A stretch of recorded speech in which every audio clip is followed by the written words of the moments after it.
Hey everybody, it's Joel Bauer, co-founder of Skirmish Strategies and business leverage expert. And today we're going to cover why most entrepreneurs never seem to get raving fan customers. So this is a big issue. I mean, as you're building your brand, as you're building your company, a lot of it comes down to people knowing you and really seeking you out or your services or your product. And as you can turn their experiences from, hey, they just got introduced to you, they had a great experience, into that they want to just buy whatever you have, that's where business really starts to grow, when you get that core foundation of customers and clients that are really just seeking you out because you've already helped them, because you've already done so much for them in the past. So I want to talk a little bit about what are the big mistakes where entrepreneurs are doing all this work and kind of churning over and over and never getting that strong foundation of a group of people that are really seeking out their services and materials, or at least a very small group, and because they're not really spending a lot of time thinking about what causes it. So I'm going to go through those pieces right now. The first biggest piece, I would say, hands down, is you never decide that you are targeting a particular audience.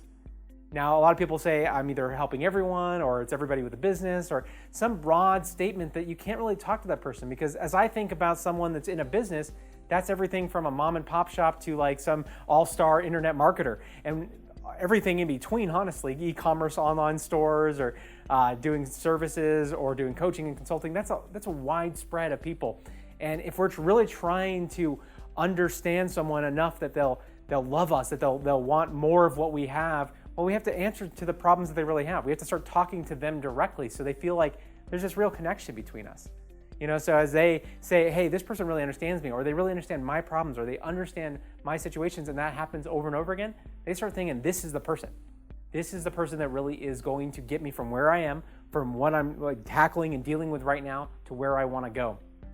Next, they fail to create any kind of content consistently. So if you are, even if you've done a great job, you've gotten some customers, you've served them really well, but there's no place for them to keep in touch with you, or keep contact with you, or learn more about what you're doing now, or what's going to help them take it to the next level. If they can't go find that content because either you're not producing it, or you produce it so infrequently that they don't really have a way to feel like, hey, I'm part of something. Every time this person is updating their content or doing something new, I'm kind of on top of what they're doing, and I'm excited about it. And then I want to find out what paid programs they have, or how do I get more of their coaching and consulting to help me take that piece on and really make that happen in my business. So definitely get in there. I don't really care the format. I mean, there's so much out there that says, oh, you have to have a podcast, or you have to do video work, or you have to do a blog. It really is what's best for you, whatever you can be consistent with. You do want to do something that really takes care of your audience, and if a lot of the examples or stuff that you want to show require a video to make it very clear to them, and that helps them better, or that's a better format for you, then dip into those. But balance out that too, what you can do first. So if you can do audio work right now, or you could write blogs really well, and that's something that you can fit in your schedule, do that consistently. Then let's start looking at, hey, well, maybe I can expand into these other areas. Maybe I can produce stuff that is easier for my customer ultimately to produce, which would be the idea, right? But we want to first start with consistency. If you're doing it consistently, you will start to get traction. And then as you add on different forms, you can use what you've done there to create the video work. If you've already done a blog on a topic, why not create the video?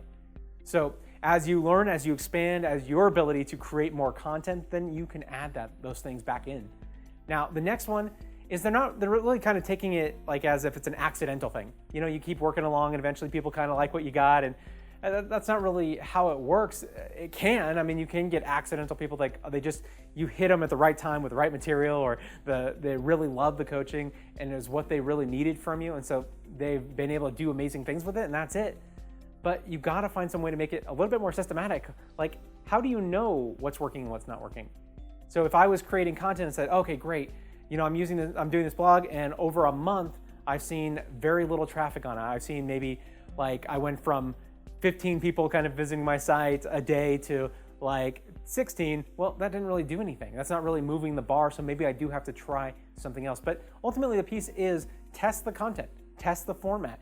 If you're seeing, hey, people respond to when I talk about this one topic, they respond exceptionally well to that, you start giving them more of what they want because you're looking at the numbers, you also have a better chance of overlaying with what a raving customer really wants.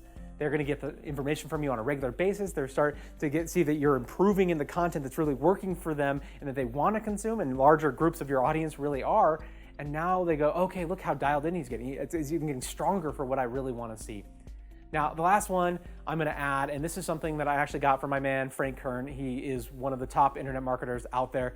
And it's really not even internet marketing. He knows marketing. He knows channels and systems. And the concept that he kind of made this clear in my mind with was a topic about going deep, about really going that extra mile, not just stopping and saying, hey, I've serviced this customer, or I've given them what they need, or I completed my contract, but what do they really need? What can I give extra that doesn't even have to really take much from me or even be that hard for me to get, but would add so much value to them? And if I can start thinking down that path to not just give them a product or even the result they're looking for, but an amazing experience where they say, I can't believe you did this.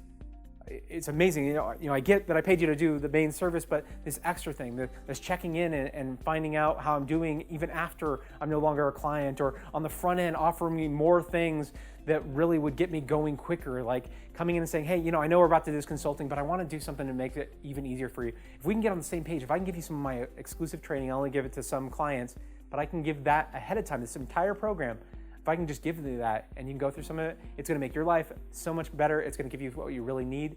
Hey, also, I know it's really hard to get on the perfect schedule, so why don't I set this up where you can actually set it around your schedule? So anything that really adds a little bit of a higher level of service, adding physical products to digital products. So if you're doing services basically by phone, having them receive something in the mail, or being willing to do something free on the front end before you even acquire them as a customer, all those pieces are about taking the experience, the interaction you're going to have with one client or customer, and really creating such an experience that they never forget you.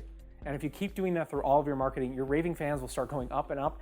And ultimately, all these questions we think about, how often should I email my list, or what's too over the top? Should I be trying to sell? Is that going to bother them? When you create raving fans by delivering value, by delivering content, by thinking about their experiences, you're not going to have any problems. You're going to have a core group of audience that is just there looking for what you really are going to deliver now, and they can't wait to get it.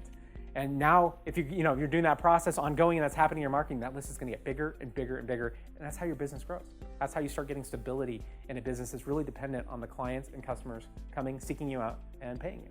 So that is my piece on creating raving fans. If you're not doing some of those elements right now, really get in there and do it. That we're here to make business happen.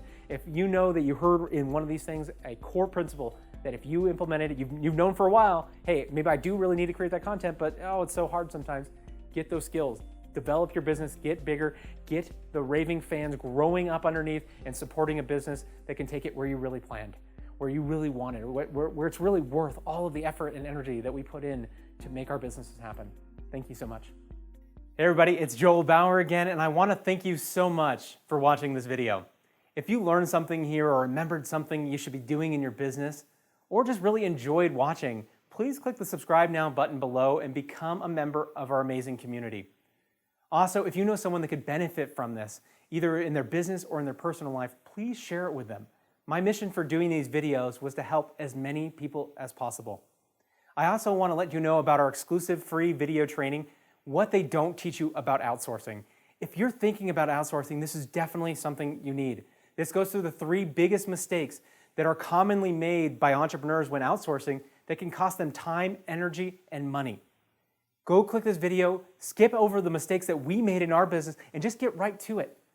Also, any of the links or any things that I mentioned are going to be in the comments below. So if you don't catch them here or the button's not working because you're on mobile, then just go to the comments below and you can find the links there. Thank you guys so much.